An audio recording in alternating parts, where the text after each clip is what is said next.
akhir betah. Assalatu ala nabi wassalamu ala rasul asyafi'il abtahi wa Muhammad arabi thumma ridha an Abi Bakrin wa an Umarin wa an Aliyin wa an Utsman dzil karami. Assalatu ala nabi wassalamu ala rasul asyafi'il abtahi wa Muhammad arabi wal ali wassahbi thumma tabi'ina lahum ahlut tuqa wan naqa wal hilmi wal karami. Assalatu ala nabi wassalamu ala rasul asyafi'il abtahi wa Muhammad arabi. Ya Rabbi bil Mustafa wal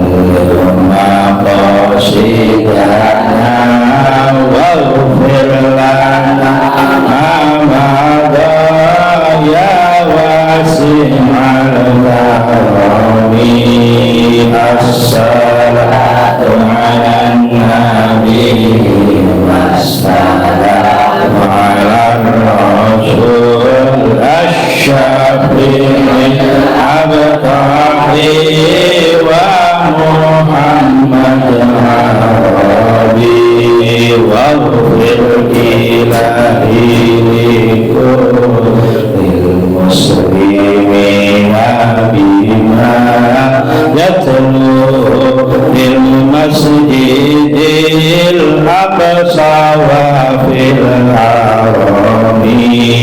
Assalatu ala nabi wassalamu ala rasul asyafi'il abtahi wa Muhammad arabi bijahi man baituhu bi thaybatil haramun wa ismuhu qasamun min a'zamil qasami.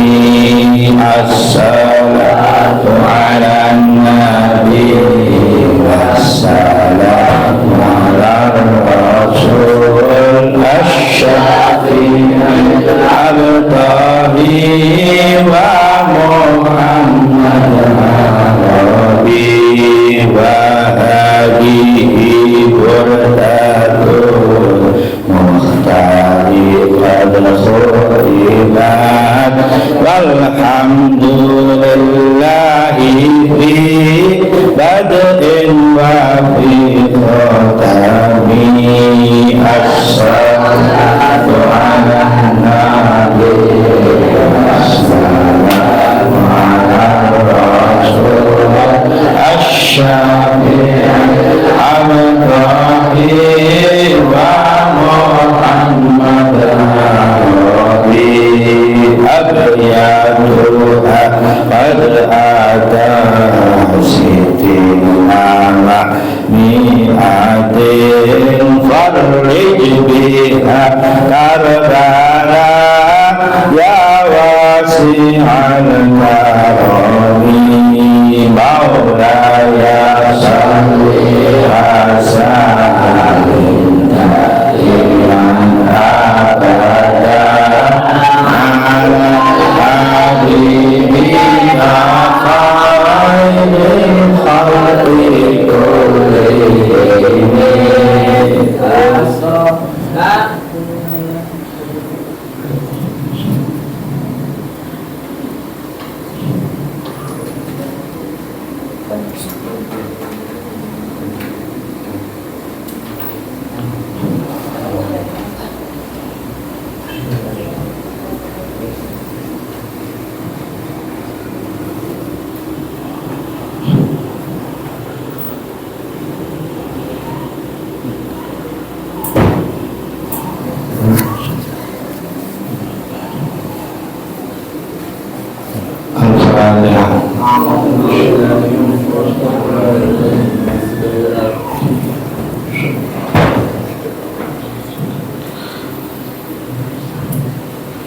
Bismillahirrahmanirrahim. Alhamdulillahirabbil alamin. Wassalatu wassalamu ala sayyidina Muhammadin wa ala alihi wasallam.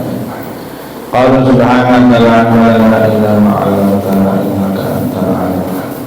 Qala ma'ana wa bismillah sadri wa sallallahu alaihi wa sallam qawla.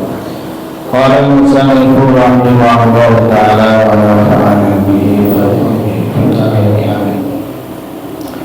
Wanu kita lan den sunataken limun faridin kedhe wong kang salat dhewean. Ro'a kang ningali sapa munfarid jamaatan ing jamaah. Masyruatan kang den syara'aken. Apa ayat liba yen to malik sapa munfarid. Fardhu ing salat fardune munfarid. Al-hadir kang hadir.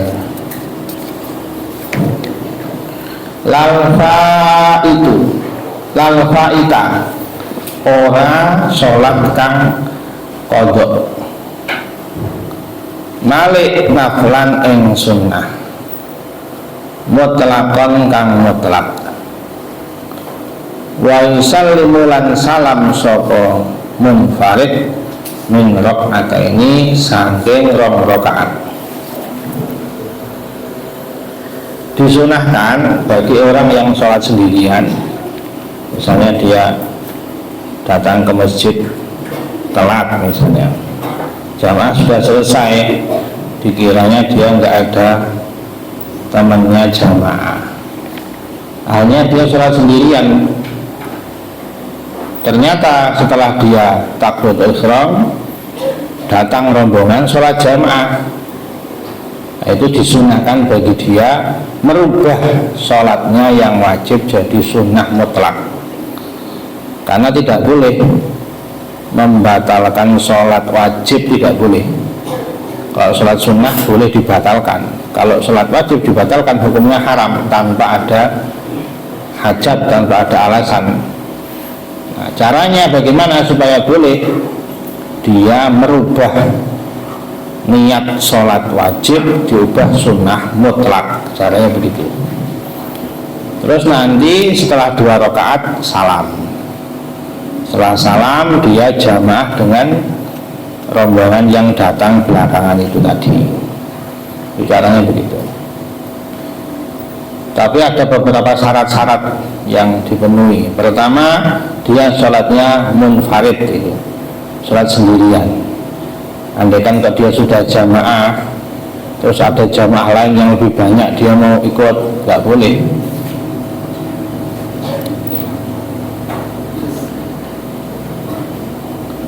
Lalu syaratnya lagi, kalau dia yang kedua dia melihat jamaah yang bisa dia ajak sholat bersama. Ada jamaah yang dia bisa lihat, yang dia lihat bisa diajak sholat bersama. Tapi kalau tidak ada, haram merubah-rubah sholat seperti ini, hukumnya haram kalau tanpa ada kepastian dia bisa jamaah dengan yang dia lihat itu. Yang ketiga, syaratnya jamaahnya masyru'ah. Maksudnya masyru'ah adalah diperintahkan, misalnya sholat maktubat, sholat duhur sesama duhur, misalnya sholat subuh sesama subuh. Kalau sholat duhur kok mau makmum mau jamaah asar, ini nggak boleh, walaupun sama-sama 4 rakaat.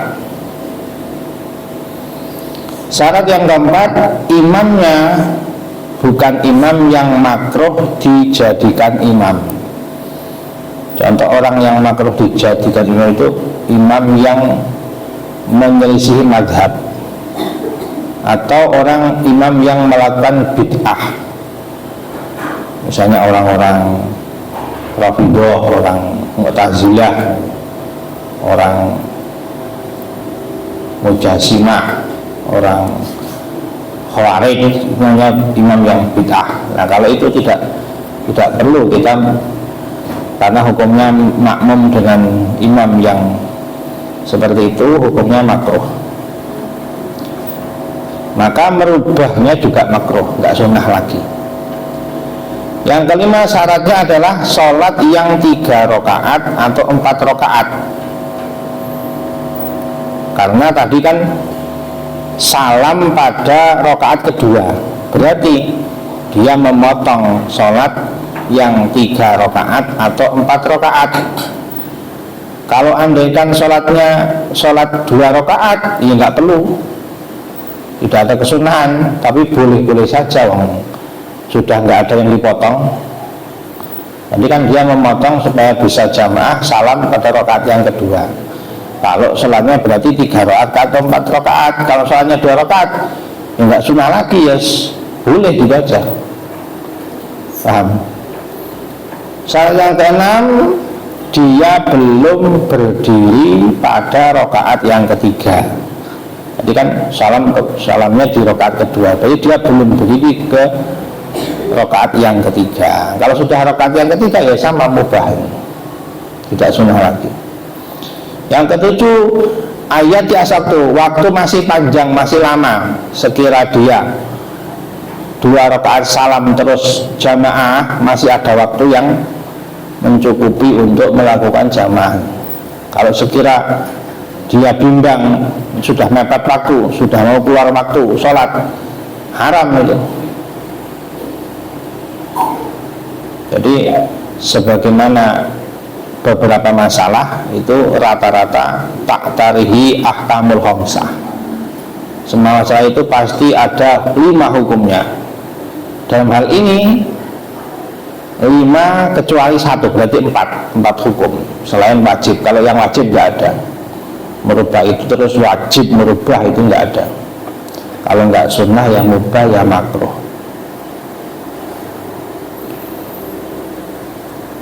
Lal faita, tidak boleh sholat yang kodok. Misalnya kok dia duhur, ya makmum duhur. Kalau dia kodok duhur di waktu asar, ya tidak usah, dia kodok. Nafilan mutlakon dirubah menjadi sholat sunnah mutlak. Dari sholat sunnah yang tidak ada namanya, itu sholat sunnah mutlak. Sholat sunnah rakaat ini itu sholat sunnah mutlak. Sholat sunnah apa namanya? Mutlak, tidak ada namanya. Kalau dia merubahnya menjadi sholat sunnah yang ada namanya, muayyan, misalnya sholat sunnah duha, sholat sunnah qobliyah, sholat sunnah ba'diyah misalnya, nggak boleh, tidak boleh merubahnya menjadi sholat sunnah yang muayyan. Bolehnya adalah menjadi sholat sunnah yang mutlak. Wa yusalimu min raka'ataini, setelah itu dia salam pada rakaat yang kedua. Di dalam Yakub ing dalam nalikane durung ngadeg sapa musolli li salisatin maring rakaat kaping 3. Sumayat hulu muli keri-keri manjing musolli fil jamaati ing dalam jamaah. Tadi syarat-syaratnya ini semua di sini. Setelah selesai dia rakaat salam, 2 rakaat salam, terus dia ikut jamaah. Caranya begitu. Nam ya bener mau in khasya lamun uji sapa musolli fautal jamaati ing kepotan jamaah in tamma lamun nyempurnakna sapa musolli rakaaten ing 2 rakaat ustuh mongko den sunataken lahu maring musolli apa qadrus sholati megot sholat. Kalau sekira dia selesaikan 2 rakaat, ini nanti nggak kebagian jamaah. Jadi sunnahnya kan dia berubah jadi sunnah dan sholat salam di rakaat kedua. Kalau dia kok khawatir kalau salam sampai nunggu 2 rakaat itu nanti malah nggak dapat jamaah, maka tidak usah seperti cara tadi. Caranya ya langsung saja ustuhibbalahu qadrus sholah wastiqnahuhu jama'atan, ustuhibbadan sunatakan lahu kedua musolli pokok usahain megot sholat wastiqnahuhu lan ngawiti musolli jama'atan hali jamaah. Dakaran turuhu ing pendapat sopo Imam Nawawi fil majmu', sopo Imam lain majmu', ya mas lain Dakal untuk sapa Nawawi ing pendapat sapa Imam Nawawi fil Majmu' dalam kitab Majmu' Syarah Muhadzab.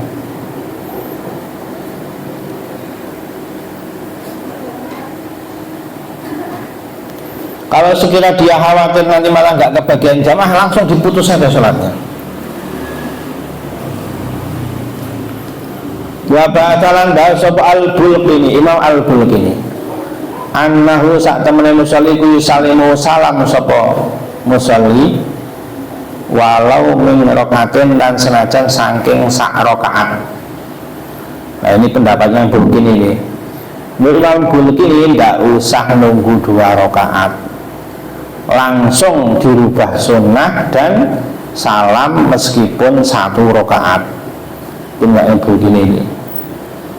Yang Bulqini seperti itu, tidak usah 2 rakaat, langsung dirubah jadi sunnah dulu, tapi dirubah jadi sunnah dulu, terus 1 rakaat boleh langsung salam. Berarti tidak memenuhi syarat-syarat yang tadi kalau ini pendapat Bulqini ini.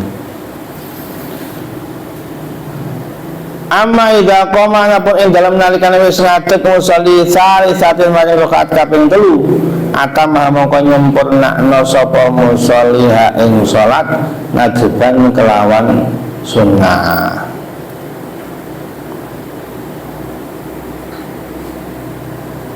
Kalau sekira dia sudah terlanjur rakaat ketiga, tapi kan kalau belum di rakaat ketiga, kalau sudah terlanjur rakaat ketiga, dia disunnahkan menyempurnakan.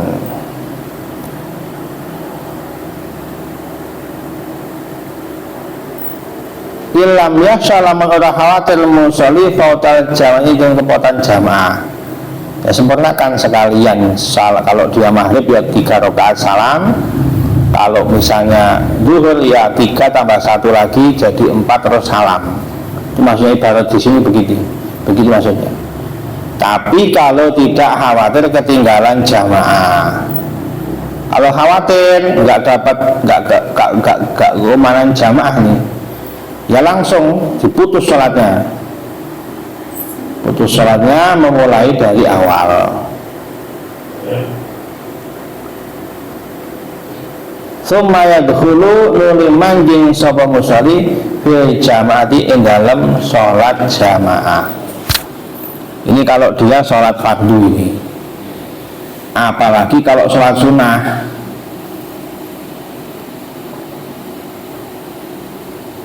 itu langsung diputus nadban sunnah ini. Kecuali kalau dia berharap ada jamaah lain, waktu masih panjang. Misalnya orang sholat qobliyah zuhur, dia belum selesai sudah qomat misalnya. Nah ini kalau dia khawatir nanti kalau menyelesaikan qobliyah zuhur nggak dapat jamaah, khawatir seperti itu, maka dia sunnah langsung memutus sholat qobliyah terus ikut jamaah. Kecuali andaikan dia selesaikan, dia masih berharap oh nanti ada jamaah lagi kok setelah ini, dan waktu masih lebar, belum mepet waktu, maka tidak usah diputus, tidak apa-apa. Lebih utama dia sempurnakan sholat qobliyahnya, terus nanti ikut jamaah yang kedua. Kalau dia punya harapan nih, atau dia juga tidak khawatir ketinggalan jamaah, nanti masih dapat lah. Nah itu juga tidak perlu memutus, tidak disunahkan memutus. Lebih utama ya diselesaikan, baru ikut jamaah. Paham?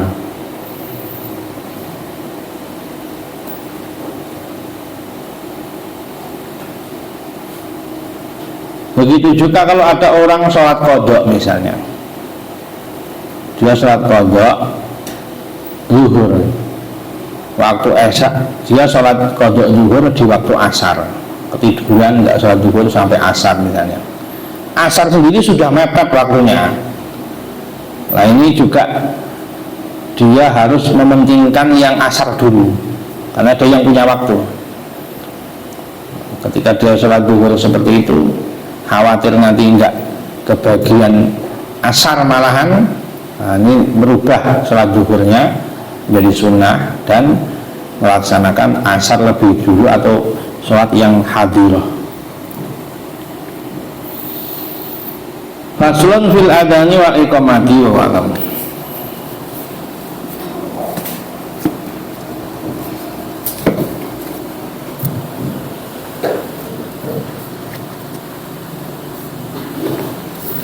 Surat Al-Maidah ayat 20. A'udzu billahi minasy syaithanir rajim. Bismillahirrahmanirrahim. Wa idz qala Musa liqaumihi ya qaumi dzkuru ni'matallahi 'alaikum idz ja'ala fiikum anbiya'a ja'alakum mulukan wa ataakum ma lam yu'ti ahadan minal 'alamin. Ya qaumi udkhulul ardal muqaddasata allati kataballahu lakum wa la tartaddu ala adbarikum fatanqalibu khasirin. Qalu ya Musa inna fiha qauman jabbarin wa inna lan nadkhulaha hatta yakhruju minha fa in yakhruju minha fa inna dakhilun. Qala rajulan min alladhina yakhafuna an'ama Allahu 'alaihim adkhulu 'alaihimul baba fa idza dakhaltumuhu fa innakum ghalibun wa 'ala Allahi fatawakkalu in kuntum mu'minin. Bismillahirrahmanirrahim. Walqur lan nyebuta sira nutura sira Muhammad il qala indana lakan ucap sapa Musa Nabi Musa. Jadi kalau dalam Al-Quran ada kata-kata il, itu maknanya adalah ai ulkur. Di Al-Quran daiman selamanya itu adatnya Al-Quran. Kalau il itu maknanya ulkur, mentakdirkan ulkur atau ulkuru dengan jamak ulkuru. Wa'il ay walkur awal guru jamak. Nah kadang di Al-Quran itu ulkurnya dinampakkan. Kalau dalam ayat ini tidak dinampakkan. Kalau dalam surat Aqaf itu dinampakkan walkur akha adin il angdara qaumahu bil ahqaf, itu ditampakkan ulkurnya. Liqaumihi maring kaum Musa ya qaumihi kaum ingsun ulkuru nyebuta sira nikmat wa ing nikmati Allah alaikum ing atase sira kabeh. Nabi Musa ketika menyampaikan kepada kaumnya yaitu Bani Israel, ya qaumi wahai kaumku, ingatlah nikmat-nikmat Allah kepada kalian. Nikmat ay ni'am mufrad dimana jamak ini. Nikmat ay ni'am, nikmat-nikmat yang banyak alaikum. Apa tujuannya disebut nikmat-nikmat ini, diingat-ingat nikmatnya Allah ini supaya bersyukur. Jadi para nabi, para rasul, orang-orang saleh itu mereka yang pandai bersyukur. Seperti Nabi Nuh itu disebut karena abdan syakuro. Nabi Nuh itu disebut hamba yang banyak bersyukur. Bagaimana amalnya Nabi Nuh itu? Nabi Nuh itu kalau setelah makan hamdalah, setelah makan alhamdulillah, setelah pakai baju alhamdulillah, pakai sandal alhamdulillah, buang hajat alhamdulillah. Nabi Nuh begitu ini. Pakai baju alhamdulillah alladzi kasani hadza thawb min ghairi haulin minni wala quwwah. Setelah makan alhamdulillah alladzi at'amana wa saqana wa ja'alana minal muslimin. Setelah buang hajat ghufranaka alhamdulillahilladzi adhaba 'anil adza wa 'afani. Bangun tidur alhamdulillahilladzi ahyana ba'dama amatana ilaihi nusyur. Alhamdulillahilladzi afani wa adinali bidzikrihi. Banyak lafaz-lafaz syukur yang diajarkan Nabi. Nah, Nabi Nuh itu rajin, habis makan hamdalah, habis minum hamdalah, terus pakai sandal alhamdulillah, pakai baju alhamdulillah. Itu makanya Nabi Nuh disebut abdan syakura. Lisannya, jadi syukur itu bil lisan, bil arkan, wa bil jinan. Bil lisan dengan lisannya alhamdulillah, bil jinan dengan hatinya, bil janan dengan hatinya. Dengan hatinya bersyukur, mengakui nikmat-nikmat Allah. Bil arkan dengan anggota tubuh, dengan badannya beribadah. Ayat Nabi ketika tahajud sampai kakinya bengkak itu, Nabi afala akuna abdan syakuro. Sayyidah Aisyah nanya, kok Nabi kok sudah diampuni dosanya, sudah dijamin ampunan dosa yang sudah lewat, yang belum dilakukan sudah dijamin ampunan, kok masih rajin sholat, rajin tahajud sampai kakinya bengkak. Itu kata Nabi afala akuna abdan syakuro. Nah, ini bukti hamba yang banyak bersyukur. Jarang orang yang bersyukur begitu. Habis makan lupa, habis minum lupa, habis lupa terus alhamdulillah. Makanya Al-Quran mengatakan wa qalilun min ibadiyas syakur. Sedikit orang yang banyak bersyukur itu sedikit. Kebanyakan mengkufuri nikmat. Termasuk orang-orang Bani Israel ini adalah kaum yang paling terkenal mengkufuri nikmat Allah. Ini disebut oleh Al-Quran nikmat di ayat ini 3 nikmat.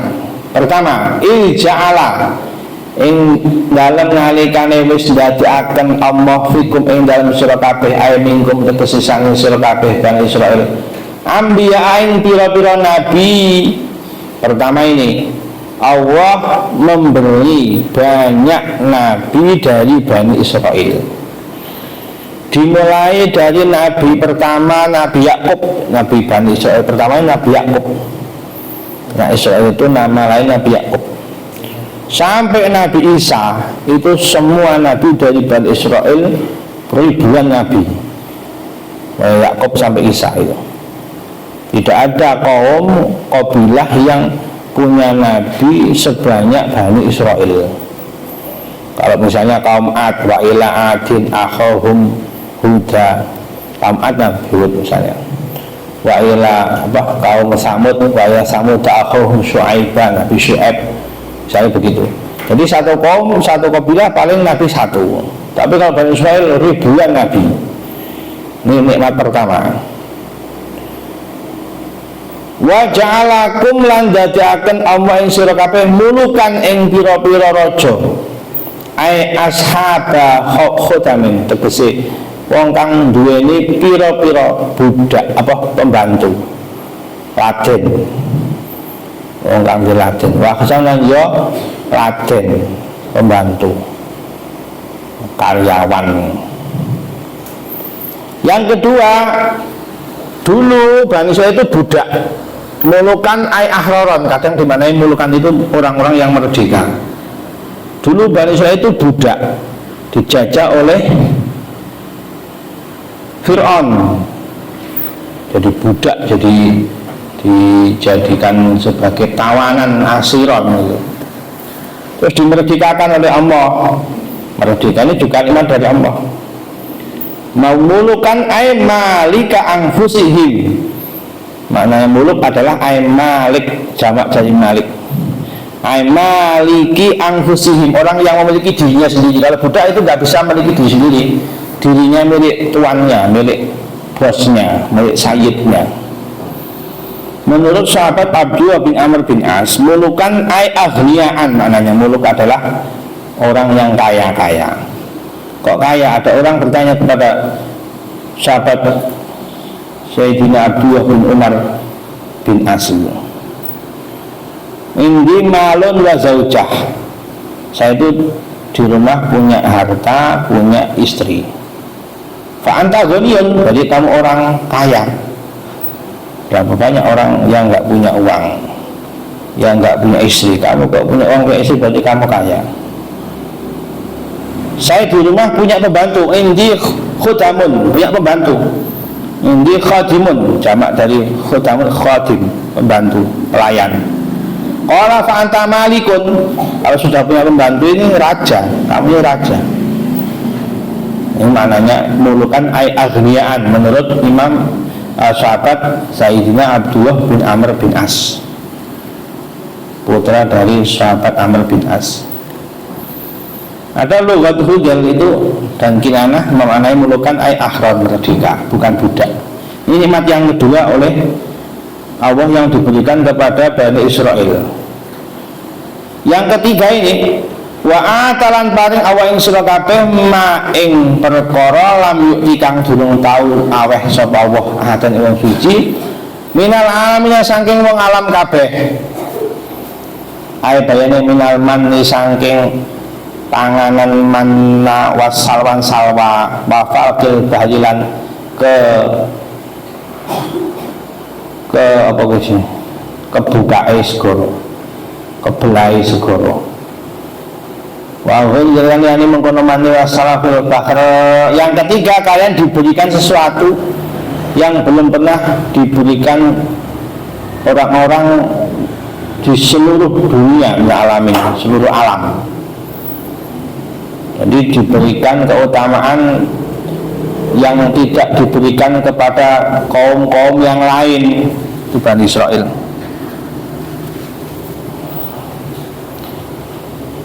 Alami zamanihim, yang bersih adalah alami zamanihim. Jadi di zaman itu yang paling dimenang Allah itu orang Bani Israel.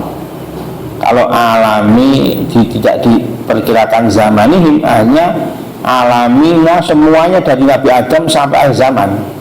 Padahal Allah memberikan umatnya Nabi Muhammad SAW itu lebih dari orang Bani Israel kemuliaannya.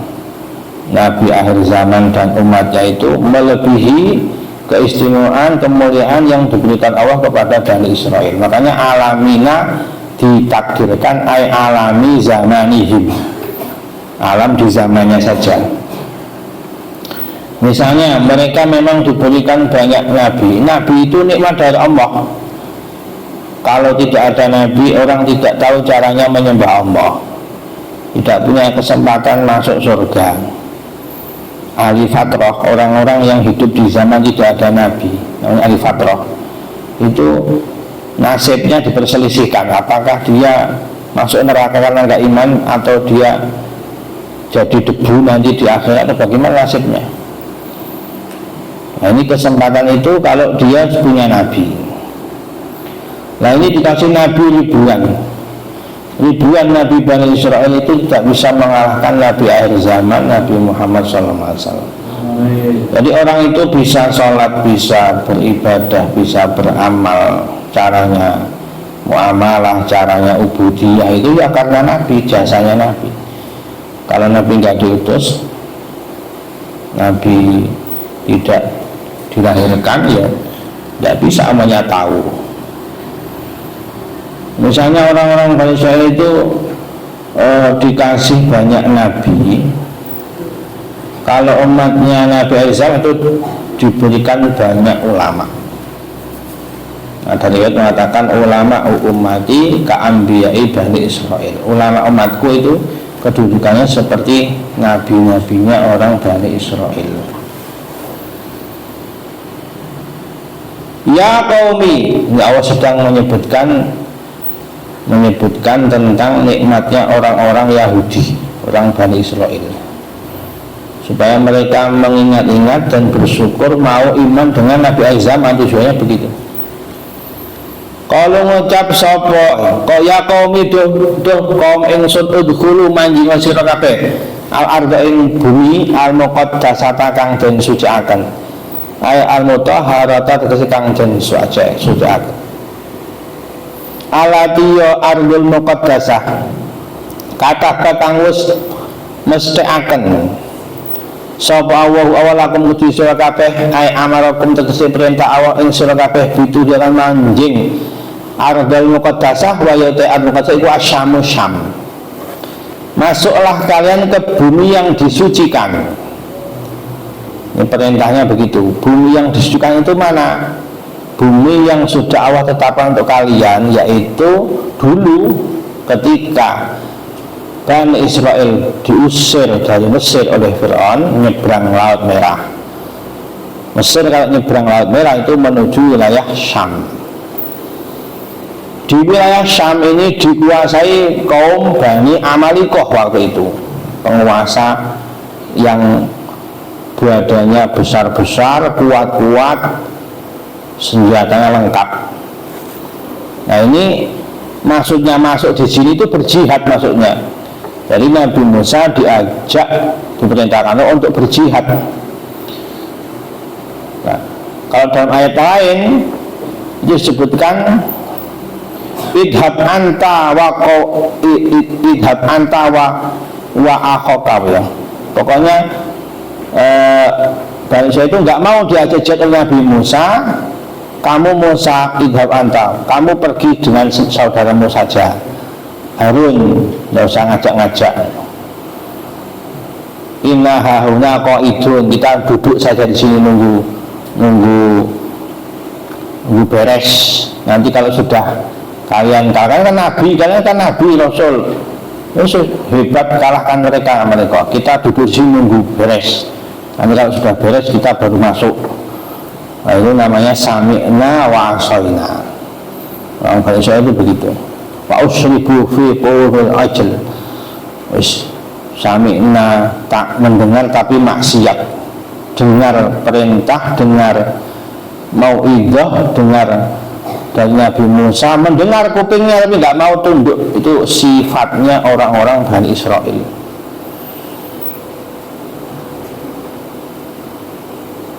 Wala tartadulan ojo balik sira kabeh ala adbarikum sepira-pira burine sira kabeh, lari zahmil qatl, itu lari dari perang itu dosa besar. Ayatan hasil tegese keplayu sira kabeh khaufan ati wedi musuh atang kali mongko bayi sira kabeh khosilina hale rugi kabeh ing dalam temandangi sira kabeh.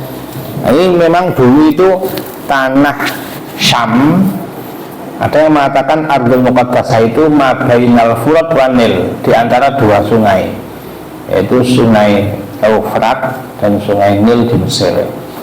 Makanya lambang bendera Israel itu bintang Daud namanya, bintang Nabi Daud.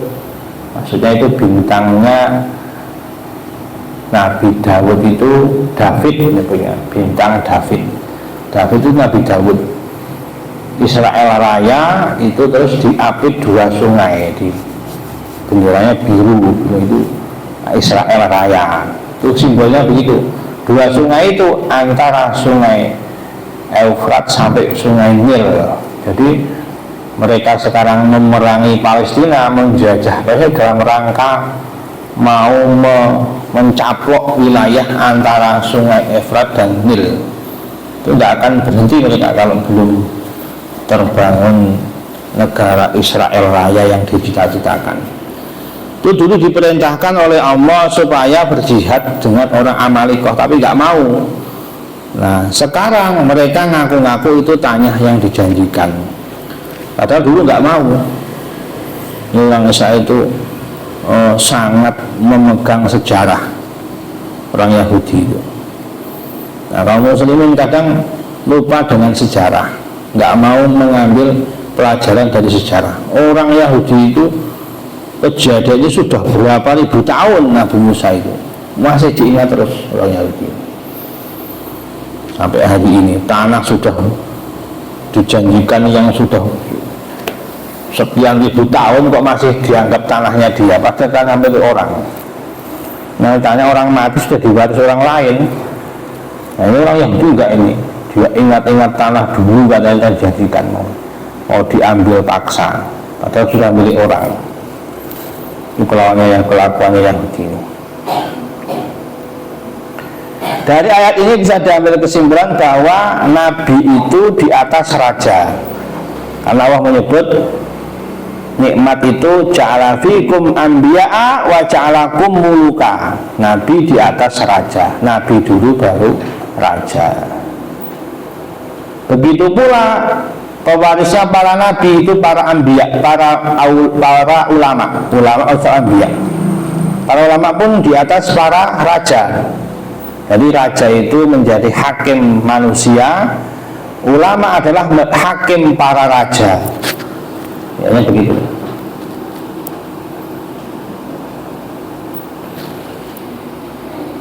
Juga di sini Nabi Musa itu mengajarkan orang diperintahkan mengajak dakwah thariqah dakwah ini begini. Pertama, perintah untuk urusan akhirat. Guru nikmatullah alaikum kan suruh syukur. Ingat para nabi, kalian dikasih nikmat begini. Itu kan amal akhirat. Nah, ini ayat yang kedua, ya qomidhul ardul muqaddasah, masuk tanah yang disucikan.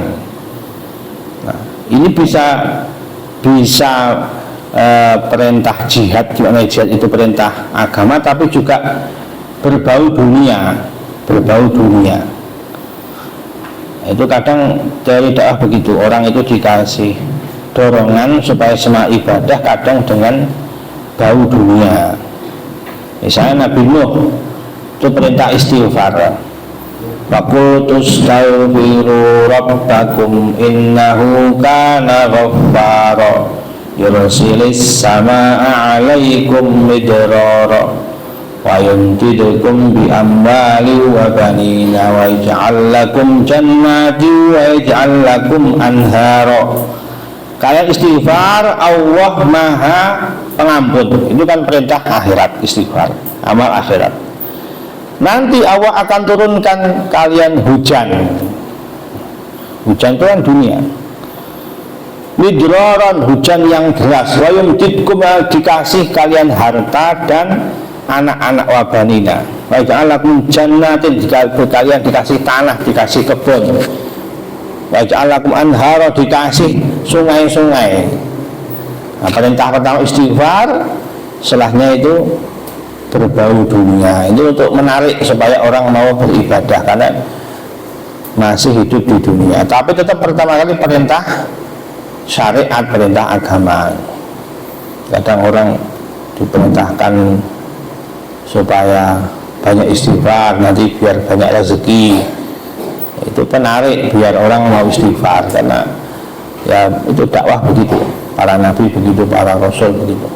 Nabi Musa seperti Nabi Nuh begitu.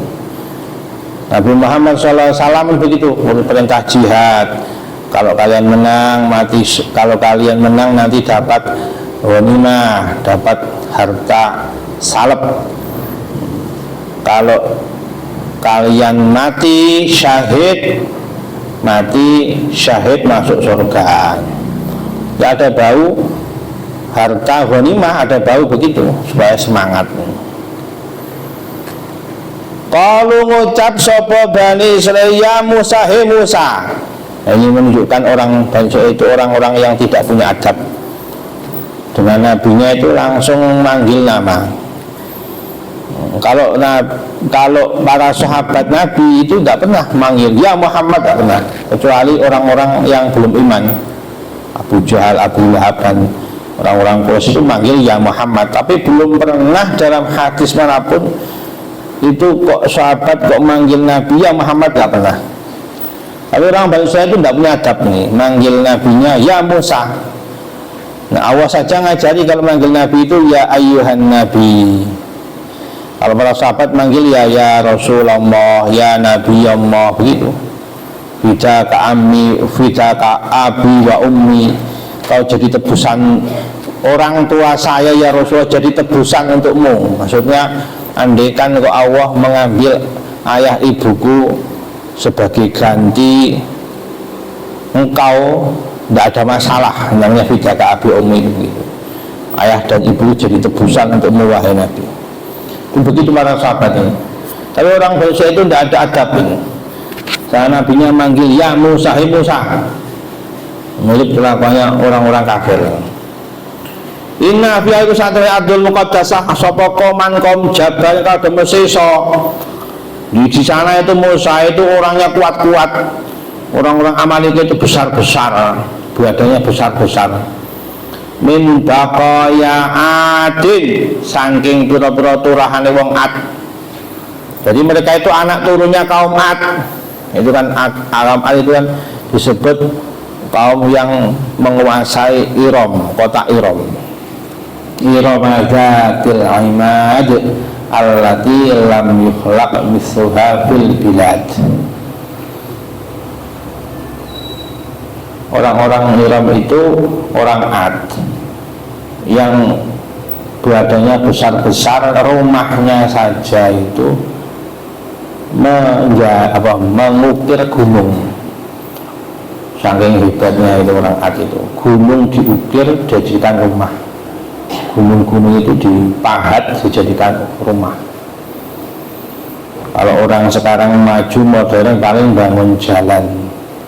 Orang Ad itu bangun gunung dipahat itu.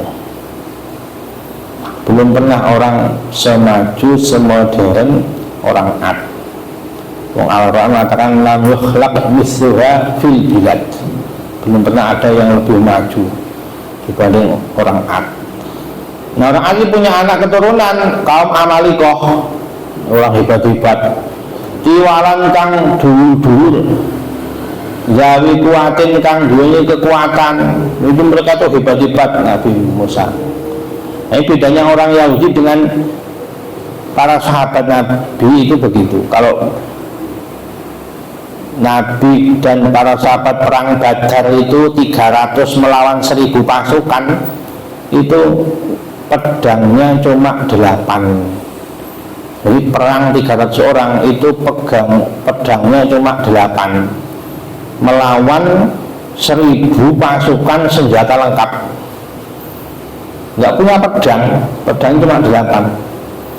Jadi kalau bunuh orang pedangnya gantian, pinjam pedangnya. Perang itu pedang 8 buat gantian 300 orang. Nggak masuk akal kalau secara logika itu. Tapi karena sami'na wa ata'na, Nabi kalau ajak perang kita ikut. Andai kan kau ajak nyebrang lautan zaman dulu, kita ikut ya Rasulullah. Kita enggak seperti orang-orang Yahudi yang ketika diajak Nabi Musa jihad, sami'na wa asaina. Kita sami'na wa ata'na. Wa ina saat kita iku lanat hula ora bakal mlebu manjing kita ing ke ardal muqaddasah hatta yahluju sing metu sapa Amalikah, metu sapa kauman Jabarin minha saking ardal muqaddasah, kami gak akan masuk Musa kalau mereka belum keluar. Nah, ini namanya gak mau berjuang, enak saja. Nanti kalau mereka sudah keluar baru kita masuk. Lalu mereka ini orang-orang kafir, disuruh keluar. Ya harus ada perjuangan, mengusir dulu baru masuk.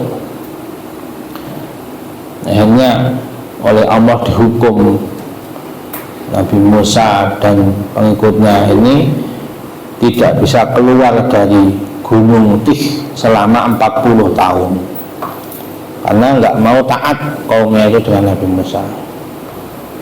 Akhirnya al-balak kalau tidak taat semuanya menanggung. Jadi semuanya itu tidak bisa keluar dari Gunung Tih 40 tahun. Kalau pergi ke barat balik ke timur, pergi ke selatan balik ke utara, pergi utara balik selatan, begitu terus. Tidak bisa keluar dari Gunung Tih selama 40 tahun. Akhirnya Nabi Musa meninggal di Gunung Tih. Harun dulu yang meninggal, Nabi Harun dulu meninggal, 2 tahun setelah itu baru Nabi Musa meninggal di Gunung Tih. Itu besok ceritanya panjang di ayat-ayat setelahnya ini. Ini gara-gara mereka nggak mau masuk. Akhirnya Nabi Musa meninggal di zaman khalifahnya Nabi Musa, nanti disebut ada ayat bawahnya itu, yaitu Nabi Yusha. Yusha bin Nun itu khalifahnya Nabi Musa, sebagaimana Abu Bakar Siddiq itu khalifahnya Rasulullah SAW. Fa'iyah rujuk mengkolaman metu sopo toman jabarin hasangking ardul muqaddasah fa inna maqasa temen kita iku dahuna bakal manjing kabeh lah maring ardul muqaddasah. Nanti Musa kalau mereka sudah keluar baru kita mau masuk. Ini orang Yahudi begini. Qala lahum rajulan yakhafuna.